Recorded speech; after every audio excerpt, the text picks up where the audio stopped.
Hello and welcome साथियों, स्वागत है आप सभी का अपने यूट्यूब चैनल राजस्थान जी कैटारा प्लस पर।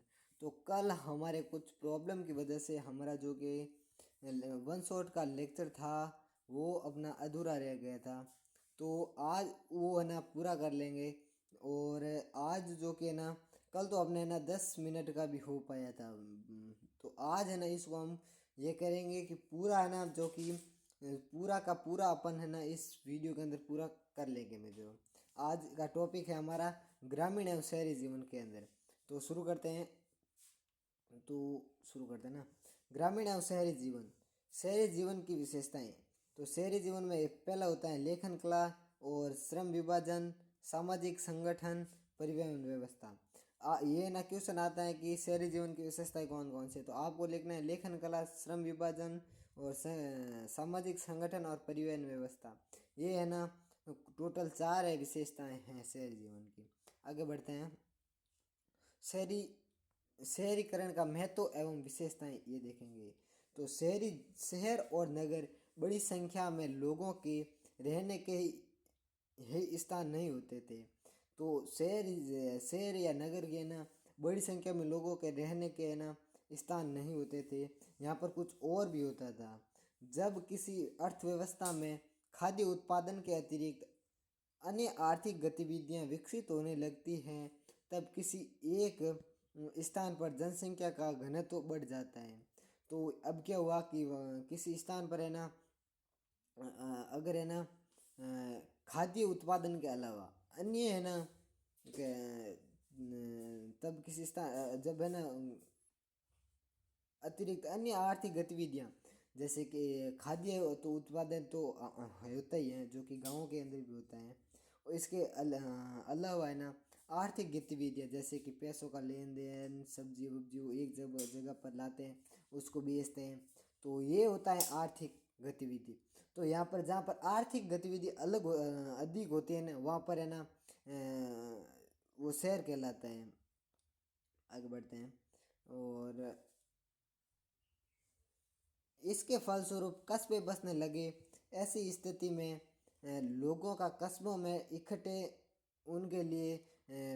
होना है ना उनके लिए फायदेमंद सिद्ध हो गया था। विशेषतः इसलिए क्योंकि शहर अर्थव्यवस्थाओं में खाद्य उत्पादन के अलावा व्यापार उत्पादन और तरह तरह की सेवाओं की भी महत्वपूर्ण भूमिका होती है। अब क्या हुआ कि शहरों के अंदर अब ये भी क्वेश्चन बनता है कि शहर लोगों के लिए ना महत्वपूर्ण क्यों थे। तो क्योंकि है ना शहरी अर्थव्यवस्थाओं को में है ना खाद्य उत्पादन के अतिरिक्त क्या व्यापार व्यापार हो गया, व्यापार उत्पन्न हो गया, तरह तरह की सेवाओं की है ना महत्वपूर्ण भूमिका शहरों के अंदर होती है। अब जो कि तरह तरह की सेवाएं भी क्या होती हैं, तो ये ना शहरों के अंदर होती है। और नगरों में लोग आत्मनिर्भर रहते हैं। अब नगरों के अंदर लोग है ना आत्मनिर्भर, यानी कि गाँव में है ना लोग है ना आत्मनिर्भर रहते हैं। या नगर नहीं है, गाँव है ना, गाँवों के अंदर है ना लोग है ना आत्मनिर्भर रहते हैं। उन्हें नगर या गांव के अन्य लोगों द्वारा उत्पन्न वस्तुओं आदि दी जाने वाली सेवाओं के लिए उन पर आश्रित नहीं होना पड़ता है। अब ये क्या होता है यहाँ पर कि अगर यहाँ पर ये है कि लोग है ना जहाँ पर है ना शहर होता है ना उनको है ना दूसरे लोगों पर आश्रित रहना पड़ता है। जैसे कि अब मानो ये गांव है और ये है शहर। तो गांव के अंदर हम यहाँ पर हम ना किसान लोग खेती करते हैं, तो यहाँ पर आते हैं शहरों के अंदर बेचते हैं। और इनको किसके ऊपर शहर के लोगों को किसके ऊपर निर्भर रहना पड़ता है, तो गांव के लोगों के ऊपर। अब गांव के अंदर तो जैसे कि काफ़ी लोग हैं, जैसे कि खेती हो जाती है यहीं पर ही। और जो कि कुछ भी है ना सामान है वो यहाँ मिल जाता है गाँवों के अंदर। तो यहाँ पर है ना वो जैसे कि वस्तु विनिमय, जैसे कि किसी के पास है ना गेहूँ है और किसी के पास जो कि है ना कपड़े हैं, तो वो है ना इसे खरीद लेगा, या इसको है ना ये दे देगा गेहूँ और इसको ये ले लेगा कपड़े। तो ऐसा होता है। उन्हें नगर या गांव के अन्य लोगों के द्वारा ना उत्पन्न वस्तुएं दी जाने वाली सेवाओं पर के लिए उन पर आश्रित होना पड़ता है। अब है ना उन्हें नगर या गांव में ना नगर या गांव के अन्य लोगों द्वारा उत्पन्न है ना या दी जाने वाली सेवाओं के लिए उन पर आश्रित होना पड़ता है। अब ये यही मैंने बता दिया है कि गांव के लोगों का है ना आश्रित नहीं होना पड़ता है, लेकिन अपने जो कि शहर के लोगों को है ना गांव या नगर के द्वारा दी जाने वाली है ना सेवाओं पर आश्रित होना पड़ता है। और उनमें आपस में बराबर लेन देन होता रहता है। अब है ना गांव के अंदर नगरों के अंदर है ना आपस में लेन देन होता रहता है। उदाहरण के लिए एक पत्थर की मुद्रा बनाने वाले को पत्थर उकेरने के लिए कांसे के औजारों की जरूरत पड़ती है। वह स्वयं ऐसे औजार नहीं बना सकता और वह यह भी जानता है कि मुद्राओं के लिए आवश्यक रंगीन पत्थर वह कहाँ से प्राप्त करते हैं। अब एक उदाहरण दिया हुआ है पत्थर का, जैसे कि मुद्रा बनाने का, तो मुद्रा पत्थर से बनाई जाती थी। बनाने के लिए ना उकेरने वाला अलग होता है और जो कि पत्थर लाने वाला अलग होता है। तो अब जो बनाता है ना मुद्रा, उसको पता है कि ये मुद्राएं किस किस कहाँ कहाँ से आती हैं, और उसको ये भी पता होता है कि है ना किस तरीके से मंगाई जाती है। अब है ना ये यहाँ से लाए इसको देगा, ये इसको देगा, और बाद में है ना मुद्रा बन के तैयार होगी। तब इसको भी पता है कि कितने है ना मेहनत लगती है इसके अंदर। तो अब ये तो ऐसा तो है नहीं कि ये जो कि बंद आदमी है वो जाकर है ना गाँव गाँव जाकर है ना पत्थर वत्थर लेकर आएगा, ये तो हो नहीं सकता। अब यहाँ पर एक चेन चलती है, जैसे कि एक आदमी क्या करता है कि पत्थर लाता है, एक उकेरने का काम करता है, एक मुद्रा निर्माण करता है। अब मानो कि यही आदमी पत्थर लाता है, मुद्रा उकेरता है, बाद में देता है, तो इसके अंदर टाइम बहुत लगता है। इसलिए यहाँ पर है ना अलग अलग आदमी होते हैं जो ये इससे ये देगा, इसको ये देगा, और मुद्रा बन जाती है। यही इसके अंदर समझाए गए हैं। आगे बढ़ते हैं। अब हमारा टॉपिक है मेसोपोटामिया की सभ्यता। मेसोपोटामिया की सभ्यता के बारे में देखेंगे। तो मेसोपोटामिया के प्राचीनतम नगरों का निर्माण कांस्य युग यानी कि लगभग 3000 ईसा पूर्व से शुरू हो गया था। तो अब ये भी प्रश्न पूछा जाता है कि मेसोपोटामिया के प्राचीनतम नगरों का निर्माण कहाँ कब हुआ था। तो लगभग है ना 3000 ईसा पूर्व में शुरू हो गया था। और ये किस युग की सभ्यता थी? तो ये कांस्य युग की सभ्यता थी। अब ये मैं बता दूं कि अगर आपको ये वीडियो देख रहे हो ना, तो ये वीडियो के अंदर है ना आप पूरा का पूरा है ना ये पार्ट कवर कर लूँगी। ऐसा नहीं है कि है ना कोई है ना पीपीटी के थ्रू समझाता है। मैं ये आप पढ़ लेंगे ना तो आपको कहीं और जाने की ज़रूरत नहीं है। यहाँ पर लॉन्ग और शॉर्ट सभी टाइप के क्वेश्चन मिल जाएंगे नोट्स के थ्रू, वो भी। आगे बढ़ते हैं। और कांसे के इस्तेमाल का मतलब यह है कि ये धातु दूर दूर से मंगाई जाती थी। मेसोपोटामियाई हथियार की कांसे के भी होते थे। अब वहाँ पर क्या होता है ना कि सिर्फ खेती की जाती थी, वहाँ पर कुछ भी है ना जो कि धातु वातु कुछ भी है ना खनिज नहीं थे वहाँ पर। तो अब इनको है ना दूसरे ऊपर आश्रित रहना पड़ता था इन सभी के लिए, वो आगे देखेंगे हम। तो इसलिए है ना इनको कहाँ सा है ना दूसरों से मतलब दूसरे स्थान से मंगाना पड़ता था, और बाद में ये ना इसके यहाँ पर आए मेसोपोटामिया में लाया जाता था। आगे बढ़ते हैं। और मेसोपोटामिया हथियार भी कांसे के, अब है ना कांसे के हथियार बनाए जाते थे वहाँ पर। उदाहरण के लिए भालों की नोक कांसे से बनाई जाती थी। अब भाला तो आप सभी ने देखा होगा, जो कि कुछ इस प्रकार का होता है। उसकी नोक है ना, यानी कि ये नोक है ना, नोक जो कि है ना कांसे से बनाई जाती थी। बालों की नोक किससे बनाई जाती थी? कांसे से बनाई जाती थी। ये उदाहरण भी आप दे सकते हैं। अब हम एक है ना वार एक सिर मतलब एक मुंह मिलाए हैं, शीर्ष मिलाए हैं, जो कि कहाँ है ये देखेंगे। वार का शीर्ष है इसका नाम, जो कि 3000 ईसा पूर्व के अंदर उरुक नगर में मिला था। ये स्त्री का यह सिर था, और एक सफ़ेद संगमरमर को तराश कर बनाए गए। ये किससे बनाए गए? तो संगमरमर का था, सफ़ेद। इसकी आंखों और भुहों में क्रमशः नीले लाजवर्द तथा सफ़ेद सीपी और काले डामर की जड़ें की गई थी, और यह एक विश्व प्रसिद्ध नमूना है। अब यह ना पूछा जाता है कि वार का शीर्ष कहाँ मिला था और कब मिला था। तो यूरोप के अंदर मिला था, और 3000 ईसा पूर्व के अंदर मिला था। और ये सफ़ेद संगमरमर का बनाया गया था। इसकी आँखों और भुहों में क्रमशः नीले लाजवर्द थे, सफ़ेद सीपियाँ थी, और काले डामर की बना हुआ था, और ये विश्व के अंदर प्रसिद्ध नमूना था। अब आगे अपना टॉपिक है कि शहरों में माल की आवाजाही। अब हम चेंज कर लेते हैं मार्ग को। शहरों में माल की आवाजाही। तो मेसोपोटामिया में खाद्य संसाधन चाहे कितने भी समृद्ध, अभी मैंने बताया था ना कि वहाँ पर है ना खाद्य संसाधन तो जो कि कैसे थे और कहाँ कहाँ से न धातुओं के लिए उनको कहाँ पर निर्भर रहना पड़ता था, तो वो आगे हम देखते हैं। तो मेसोपोटामिया में खाद्य संसाधन चाहे कितने भी समृद्ध रहे हो, उनके यहाँ खनिज संसाधनों का अभाव था। मैंने अभी बताया था वहाँ पर है ना खनिज संसाधन नहीं थे। दक्षिण से अधिकांश भागों में औजार, मोहरे, मुद्राएं और आभूषण बनाने के लिए पत्थरों की कमी थी। वहाँ पर आभूषण बनाने के लिए, तो देखो यहाँ पर किसी अर्थव्यवस्था के लिए मेन क्या होता है कि औजार, मोहरे, मुद्राएं, आभूषण, ये भी वहाँ पर नहीं थे, उनके पत्थर नहीं थे, तो मानो उनको कितना संघर्ष करना पड़ता होगा। और वो इनके लिए ना कहाँ पर है ना दूसरों पर आश्रित रहना पड़ता था। जैसे कि इराकी खजूर और पोपलार के पेड़ों की लकड़ी गाड़ियों बनाने के लिए ना नहीं थी, अच्छी नहीं थी। पहिए एवं नाव बनाने के लिए अच्छी नहीं थी। और औजार पात्र, सॉरी, औजार पात्र या गहने के लिए कोई है ना धातु वहाँ उपलब्ध नहीं थी। अब वहाँ पर क्या था, धातु भी नहीं थी, कोई पत्थर नहीं था, वहाँ पर कुछ भी खनिज संसाधन के अंदर कोई नहीं था, सिर्फ वहाँ पर खेती होती थी, खेती की जाती थी। बाकी की चीज़ों के लिए उनको है ना दूसरे पर निर्भर रहना पड़ता था। आगे बढ़ते हैं। और वे लोग संभवतः लकड़ी, तांबे, चांदी, सोना, सीपी और विभिन्न प्रकार के पत्थरों की तुर्की, अब ये कहाँ से मंगाते थे तांबा, सोना, चांदी, सीपियाँ, तो ये तुर्की, ईरान, खाड़ी पार के देशों से। यह कहाँ से मंगाते, एक तुर्की से, ईरान और खाड़ी पार के देशों से मंगवाते थे, जिसके लिए वे अपना कपड़ा और कृषि जन्य उत्पाद निर्यात करते थे। तो अब है ना ये भी आपको पूछा जा सकता है कि अगर ये खनिज मंगाते थे, पत्थर मंगाते थे, सोना चांदी मंगाते थे, तो ये क्या निर्यात करते थे कि जिससे ये मंगाते थे, तो ये ना अपना कपड़ा और कृषि जन्य उत्पाद निर्यात करते थे।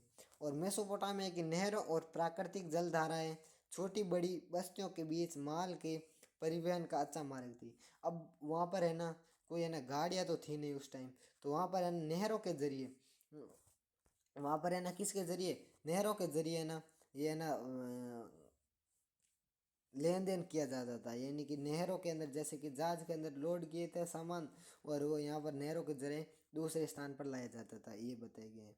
अब आगे बढ़ते हैं। अगला टॉपिक है अपना लेखन कला का विकास। तो लेखन कला का विकास कैसे हुआ, तो लेखन कला का विकास जब रोम व लिपि, जब लेखन व लिपि के बारे में बात की जाती है तो उसका अर्थ है उच्चारित ध्वनियों जो दृश्य संकेतों या चिन्हों के रूप में प्रस्तुत की जाती है।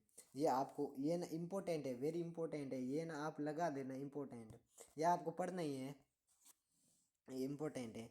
और मेसोपोटामिया में जो पहली पट्टिका पाई गई है वो कब की है, 3200 ईसा पूर्व की है। ये आपके एमसीक्यू में भी पूछा जा सकता है ना, ध्यान रखना। ये कब पहली पट्टिका कब पाई गई है, तो 3200 ईसा पूर्व में पाई गई है।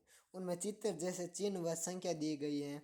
वहाँ पर है ना पहले क्या होता था कि है ना चित्रों से और क्या किसे चित्रों से है ना वहाँ पर है ना लिखे जाते थे, चित्रों के चिन्ह किए जाते थे और संख्या दी जाती थी उनको। पहले है ना कोई है ना लिपि नहीं थी वहाँ पर, है ना। आगे बढ़ते हैं।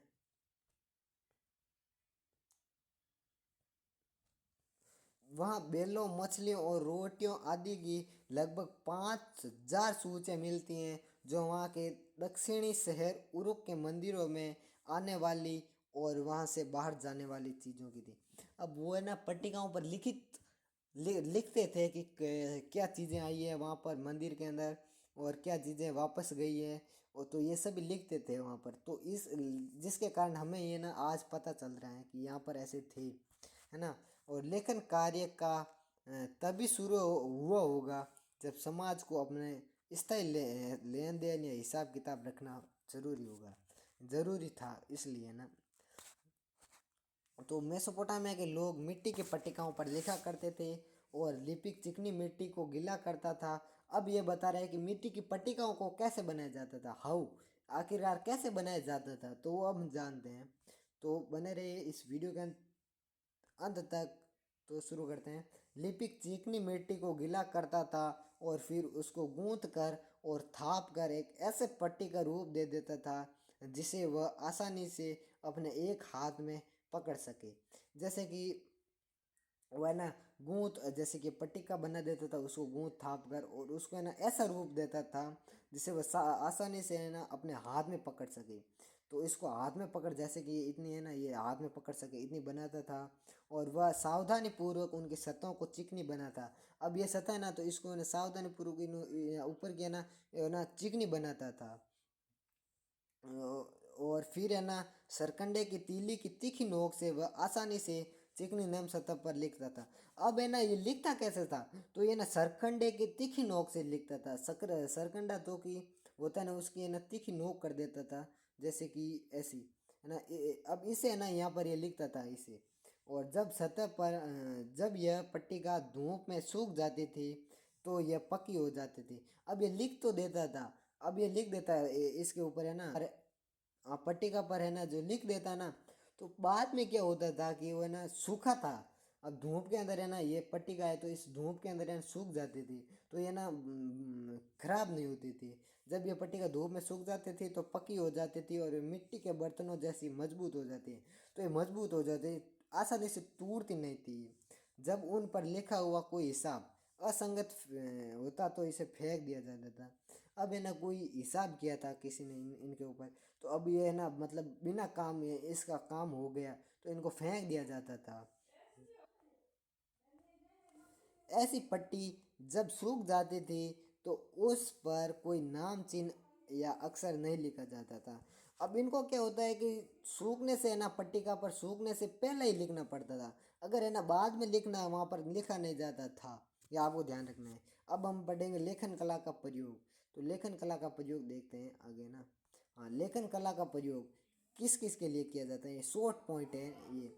शब्दकोश बनाने, दूसरा है भूमि स्थानांतरण के लिए, राजा के आदेशों के लिए, नियम एवं कानून निर्धारण के लिए। आगे बढ़ते हैं, ये आपको ध्यान रखना है, मोस्ट इम्पोर्टेंट पॉइंट है ना ये वाले है ना। हाँ, ये वाले इम्पोर्टेंट है ना, ये आपको है ना ध्यान रखना है। ये ना आपके ना शॉर्ट टाइप में पूछा जा सकता है, ये आपको ध्यान रखना है ना। ये आपके 2 नंबर का कम से कम प्रश्न बन सकता है। आगे बढ़ते हैं ना, आगे हम देखते हैं लेखन प्रणाली। लेखन प्रणाली कैसी थी, जिस ध्वनि के लिए किलाक्षर या किलाकार चिन्ह का प्रयोग किया जाता था वह एक अकेला व्यंजन या स्वर नहीं होता था। अब वहाँ पर है ना कोई स्वर या व्यंजन अकेला नहीं था। अब यहाँ तो हमारे जैसे कि का तो वो अकेला होता है, अ तो ये अकेला होता है, लेकिन वहाँ पर है ना चिन्हों चिन्ह से किया जाता था। वह जैसे कि कोई है ना मछली, तो वो ऐसा कोई मछली का चित्र बना देते थे और ऐसे चित्र के थ्रू यानी कि वो है ना एक व्यंजन या स्वर नहीं होता था। इस प्रकार मेसोपोटामिया के लिपिक को सैकड़ों चिन्ह सीखने पड़ते थे और उसे गीली पट्टिका पर सूखने से पहले ही लिखना पड़ता था। वहाँ पर है ना कोई लिखने का काम पहले ना बहुत पेचीदा था, वहाँ पर है ना सैकड़ों चिन्ह उनको सीखने पड़ते थे और उसको सूखने से जो कि पहले लिखना पड़ता था। और लेखन कार्य के लिए ना बड़ी कुशलता की आवश्यकता होती थी और इसलिए लिखने का काम अत्यंत ही है ना यहाँ पर पेचीदा माना जाता था, महत्वपूर्ण माना जाता था। और ये ना लिखने का काम अत्यंत महत्वपूर्ण माना जाता था। इस प्रकार किसी भाषा विशेष की ध्वनियों को एक दृश्य रूप में प्रस्तुत करना महान बौद्धिक उपलब्धि माना जाता था। वहाँ पर है ना अगर कोई लिखना सीख जाता था ना उसको है ना बौद्धिक व्यक्ति माना जाता था, उसको है ना प्रतिष्ठित माना जाता था। अब हम देखते हैं साक्षरता। तो मेसोपोटामिया में बहुत कम लोग है ना पढ़ लिख सकते थे। अब आप कहोगे कि बहुत कम लोग कैसे पढ़ लिख सकते थे, बहुत ज़्यादा पढ़ने चाहिए ना, क्योंकि है ना वहाँ पर लिखने का ना लेखन कला का आविष्कार हो गया था। लेकिन आगे देखते हैं, न केवल प्रतीक या चिन्ह की संख्या सैकड़ों में थी बल्कि ये कि अधिक पेचीदा था। वहाँ पर चिन्ह अधिक सीखने पड़ते थे, ये बहुत पेचीदा था। अगर राजा है ना स्वयं पढ़ लिख सकता था तो वो प्रशस्तिपूर्ण अभिलेखों में उन तथ्यों का ना उल्लेख जरूर किया करता था। अगर है ना यहाँ पर लिखा है कि राजा अगर है ना पढ़ सकता था ना तो वो है ना अपनी प्रशस्तिपूर्ण अभिलेखों में इसका है ना जरूर लिखता था, ऐसी जैसे कि वो प्रशंसापूर्ण अभिलेख होते हैं ना उसके अंदर। अब अगला टॉपिक है हमारा लेखन कला का प्रयोग, देखते हैं। तो लेखन कला का प्रयोग है ना शहरी जीवन, व्यापार और लेखन कला के बीच के संबंधों को उरुक के एक प्राचीन शासक एनमरकर के बारे में लिखे गए सुमेरियन महाकाव्य में स्पष्ट किया गया है। अब देखते हैं लेखन कला का प्रयोग किसने किया था। तो मेसोपोटामिया की परंपरागत कथाओं के अनुसार उरुक एक अत्यंत सुंदर शहर था जिसे अक्सर केवल शहर के नाम से ही पुकारा जाता था। सुमेर के व्यापार की पहली घटना को एनमरकरम के है ना साथ जोड़ा जाता है। एनमरकर कौन था? तो एनमरकर एक राजा था जो है ना व्यापार है ना शुरू करवाता है, लेखन कला शुरू करवाते हैं, ये लिखता है सबसे पहले, यही है ना व्यापार के अंदर इसको काम में लेता है सबसे पहले। उस महाकाव्य में कहा गया है कि उन दिनों व्यापार क्या होता है यह कोई नहीं जानता था। अब इसके अंदर यह बताया गया है महाकाव्य के अंदर कि उन दिनों है ना कोई नहीं जानता कि व्यापार क्या होता है, और ये किसी को भी नहीं पता था कि व्यापार होता क्या है आखिरकार। तो कोई नहीं जानता था। एनमरकर अपने शहर के एक अत्यंत सुंदर मंदिर को है ना बनाने के लिए लाजवर्द और अन्य प्रकार के बहुमूल्य रत्न तथा धातुएं मंगवाना चाहता था। अब वो है ना एनमरकर क्या चाहता था कि मैं एक मंदिर बनाऊं, उसके अंदर लाजवर्द और बहुमूल्य धातुएं मैं लगाऊं। तो इसलिए वह ना अपने है ना एक दूत को भेजता है इस काम के लिए। वह ना उसने अपने एक दूत को अरट्टा जो कि ना यहाँ से बहुत दूर था उरुक से, वहाँ पर अपने दूत को भेजता है और दूत ने राजा के आदेश का पालन करता है और दूत अरट्टा है ना पहुँच जाते हैं और अपने उस अरट्टा के मुखिया है ना उसको उसे है ना लाजवर्द या चांदी नहीं ला पाता है। अब अरट्टा है ना जाकर है ना उस मुखिया से ना जैसे कि राजा है ना अरट्टा के उसे है ना वो ला नहीं पाता है क्या, ये धातु है जो चांदी मंगई थी लाजवर्द। और तब ये राजा ने ना वो बार बार यात्राएं करता है लेकिन वो खाली हाथ आता है। तब है ना राजा ने अपने हाथ से एक चिकनी मिट्टी की पट्टिका बनाई और उस पर शब्द लिख दिए। अब है ना ये हो गया कि वो ना भूल जाता था, तो राजा ने क्या किया अपने हाथों से एक चिकनी पट्टिका बनाई मिट्टी की और उस पर लिख डाला। और बाद में वो क्या करता है कि जब लिखी हुई पट्टिका दूत ने अरट्टा के शासक के हाथ में दी। अब ये वो लिखी हुई पट्टिका थी वो अरट्टा के शासक के हाथ में दूत ने तो दे दी। तो वो है ना बाद में देखते हैं क्या होता है। तो उसने उसकी जांच की। अब ना अरट्टा के शासक ने इस पट्टिका की जांच की कि भाई इसमें ना लिखा क्या है। तो उच्चारित शब्द कील यानी कि किलाक्षर थे। उसको पता चला कि ये ना कील से लिखे गए थे। इस घटना को शाब्दिक रूप से सत्य तो माना नहीं जाता लेकिन इससे यह निष्कर्ष निकल जाता है कि मेसोपोटामिया की है ना जो कि अवधारणा के अनुसार है ना सर्वप्रथम राजा ने ही व्यापार और लेखन की व्यवस्था की थी। यह आपको ध्यान रखना है किसने, राजा ने ही की थी। और अब आगे हम अब हमारा टॉपिक कौन सा है, तो अब अपना टॉपिक है वो है दक्षिणी मेसोपोटामिया का शहरीकरण, मंदिर और राजा। तो 5000 ईसा पूर्व से दक्षिणी मेसोपोटामिया में बस्तियों का विकास होने लग गया था। इन बस्तियों में से कुछ ने तो प्राचीनतम शहरों का रूप ले लिया था और ये कई तरह के शहर थे। अब देखते हैं शहर कौन कौन से थे मेसोपोटामिया के अंदर, है ना। हाँ, ये डायग्राम के थ्रू समझाया गया है कि शहर कौन कौन से थे। पहला तो थे मंदिरों के चारों ओर विकसित हुए, दूसरे थे व्यापार के केंद्र के रूप में और तीसरे थे शाही राजधानी के रूप में। आगे देते हैं वाक से आकर बसने वाले, हाँ सॉरी बाहर है, बाहर या क नहीं है, बाहर है मित्रों, सॉरी कर लेना, मिस्टेक हो गई। बारह है ना, बाहर से आकर बसने वाले लोगों ने अपने गांवों में कुछ चुने हुए स्थानों या मंदिरों को बनाना या पुनर्निर्माण शुरू कर दिया था। और इससे पहला सबसे पहला है ना मंदिर कौन सा था, ज्ञात मंदिर देवालय था, छोटा सा देवालय जो कि कच्ची ईंटों से बना हुआ था। और अब आगे देते वो ना पहला मंदिर कौन सा था, कच्ची ईंटों से बना हुआ था। और मंदिर विभिन्न प्रकार के देवी देवताओं का निवास स्थान माने जाते थे, जो कि आज भी हमारे यहाँ माने जाते हैं। जैसे कि दो देवी देवताओं के नाम दिए हैं। तो पहला तो है उर जो कि उस समय चंद्र देवता थे, वो अब भी हमारे भी है ना चंद्र देवता, उसी समय उनके भी ऐसे थे चंद्र देवता। और इन्ना ना जो कि है प्रेम व युद्ध की देवी, यह आपको ध्यान रखना है, ये एमसीक्यू के अंदर भी पूछे जा सकते हैं। ये मंदिर ईंटों से बनाए जाते थे और समय के साथ बड़े होते गए। उनके खुले आंगन के चारों तरफ कई कमरे बने जाते थे। अब जैसे कि मंदिर बनाया जाता है, ये खुला आंगन है, तो यहाँ पर है ना चारों तरफ है ना कमरे बना दिए जाते थे और बने होते थे। कुछ प्रारंभिक मंदिर साधारणतः घरों से अलग नहीं होते थे, क्योंकि मंदिर भी किसी देवता का घर होता है। पहले का मानना था लोगों का कि मंदिर है ना देवता का घर होते हैं, और इसलिए मंदिर भी घरों की तरह ही थे। मंदिरों की बाहरी दीवारें जो कि थी, कुछ खास अंतरालों के बाद भीतर और बाहर की ओर मुड़ी हुई होती थी। और ये आपको ध्यान रखना है, ये मंदिर के अंदर है ना, आप टॉपिक के अंदर लिख सकते हैं। ये आपको क्वेश्चन बनेगा ना, 4 नंबर से कम नहीं बनेगा, ये आपको ध्यान रखना है। अब आगे बढ़ते हैं। हाँ, यही मंदिरों की विशेषताएं थी। देवता पूजा का केंद्र बिंदु होता था। लोग देवी देवताओं के लिए अन्न, मछली, दही या आदि लाते थे। आराध्य देव सैद्धांतिक रूप से खेतों, मत्स्य क्षेत्रों और स्थानीय लोगों के पशुपालन के पशुधन का स्वामी माना जाता था। आगे बढ़ते हैं। अब हम हमारा टॉपिक है उरुक नगर। अब अपना टॉपिक है उरुक नगर, है ना। हाँ, उरुक नगर। हम पारस्परिक हितों को सुदृढ़ करने वाले निकास के एक ऐसे दौर की कल्पना कर सकते हैं कि जिसमें मुख्य लोगों के अपने लोगों ने ना अपने मुखिया ने ना ग्रामीणों को अपने पास बसने के लिए प्रोत्साहित किया, जिससे कि वे आवश्यकता पड़ने पर तुरंत अपनी सेना को इकट्ठा कर लें। आगे बढ़ते हैं ना। मैं ना इसलिए फास्ट पढ़ा रहा हूँ, ये आप पढ़ लेना, क्योंकि ना ये नोट्स है ना, नोट्स के थ्रू मैं पढ़ा रहा हूँ, ये आपको ना बहुत महत्वपूर्ण है। जो कि मैं ऐसे ही पढ़ा दूंगा ना, आपको समझ आ जाएगा। इसके अलावा लोग एक दूसरे के पास पास रहकर सुरक्षित महसूस करते थे। उरुक जो इन दिनों सबसे पुराने मंदिर नगरों में से एक था, से हम सशस्त्र वीरों और उनसे हताहत हुए शत्रुओं के चित्र मिलते हैं। अब आपको ध्यान रखना है कि उरुक कहाँ किस कैसा शहर था, तो ये मंदिर के चारों तरफ बसे हुए शहरों में से एक था।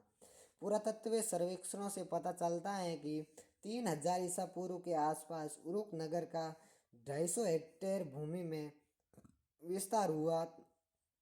तो उसके कारण दर्जनों छोटे गांव जो कि उजड़ गए और बड़ी संख्या में आबादी का विस्थापन हुआ। अब यह ना 3000 ईसा पूर्व के अंदर इसका उरुक नगर शहर का ना इतना जो कि ना विकास हो जाता है, ये 250 हेक्टेयर के अंदर ये ना फैल जाता है।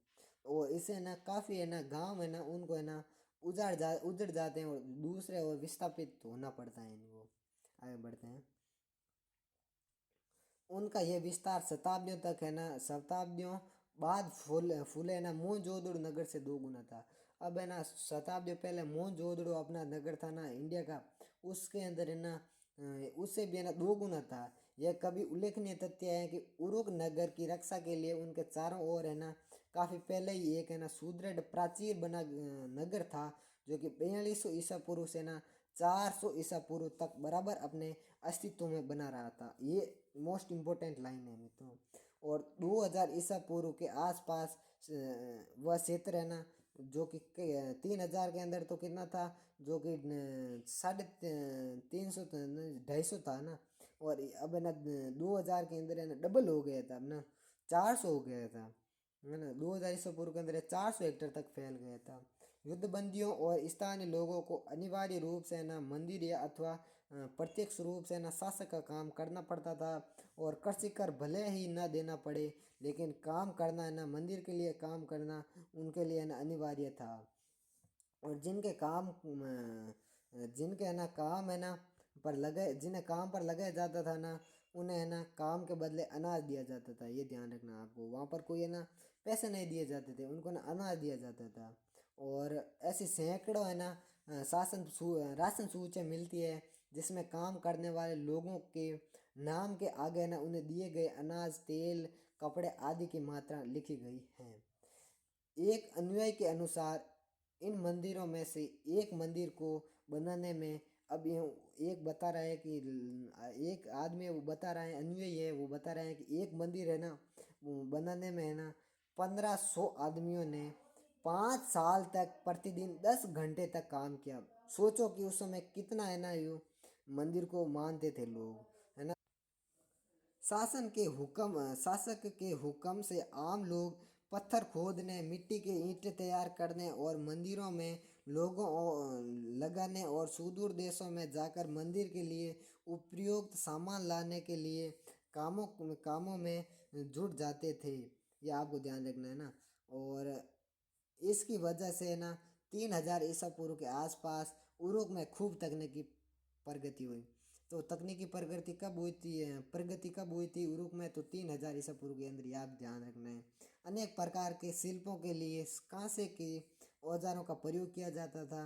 और वास्तुविदों ने वहाँ पर किसका प्रयोग किया जाता था? तो कांसे का प्रयोग किया जाता था। वास्तुविदों ने ईंटों के स्तंभों को बनाना सीख लिया था। और क्योंकि उन दिनों बड़े कमरों की छतों के बोझ को संभालने के लिए ना सेतीर बनाने के लिए उपयुक्त लकड़ी नहीं थी। वहाँ पर लकड़ी नहीं थी ना, इसलिए उन्होंने ना ईंटों से बनाने सीख लिए थे। सैकड़ों लोगों को चिकनी मिट्टी से शंकु बनाने और पकाने के काम में लगाया गया था। उन शंकों को विभिन्न भिन्न रंगों में रंग कर मंदिरों की दीवारों में लगाया जाता था, जिससे वे दीवारें विभिन्न रंगों में सुशोभित हो जाती हैं, अच्छा दिख सके इसलिए। मूर्ति कला के क्षेत्र में भी उच्च कोटि के वहाँ पर सफलता थी प्राप्त की गई थी। और इस कला के नमूने ना आसानी से होने वाली चिकनी मिट्टी के अलावा अधिकतर आयातित पत्थरों से तैयार किए जाते थे। यह आपको ध्यान रखना है। प्रौद्योगिकी के क्षेत्र में भी युगांतकारी परिवर्तन आया, जो शहरी अर्थव्यवस्था के लिए उपयुक्त साबित हुआ। और वह था को क्या था वहाँ पर है ना उरु के अंदर है ना कुम्हार के चाक का निर्माण। यह आपको ध्यान रखना है। इस चाक में कुम्हार की कार्यशाला में एक साथ बड़े पैमाने पर दर्जनों एक जैसे बड़े आसानी से बनाए जाने लगे क्या बर्तन। अब आगे ये टॉपिक है ना, अब देख लेते कितना बचा है। मोर एवं यहाँ करना ना, तो अभी काफ़ी है ना, काफ़ी पड़ा है ना। तो मिलते हैं अगले वीडियो के अंदर मित्रों। तो कैसे हो आप सब लोग? मेरे हिसाब से अभी तक भी आप अच्छे होंगे, क्योंकि अब ये ना मैं अपना है ना बड़ा टॉपिक है। तो ये है ना अगले वीडियो के अंदर पार्ट इसके 3 हो गए, और 3 पार्ट के अंदर आपके पूरा हो जाएगा। एक पार्ट हमने पहले से ये ना कर दिया है, और दूसरा पार्ट है अपना वो कल कर देंगे, और दूसरा पार्ट आज हो गए हैं, और तीसरा कल कर देंगे। तो अगर आपको ये वीडियो पसंद आए तो इस वीडियो को लाइक कर देना। और अगर आप लाइक करेंगे ना तो आपके जैसे और बच्चों को ये मिल सकेगा वीडियो। तो लाइक कर दे, और मिलते हैं अगले वीडियो के अंदर। तब तक के लिए धन्यवाद। जय हिंद, जय भारत।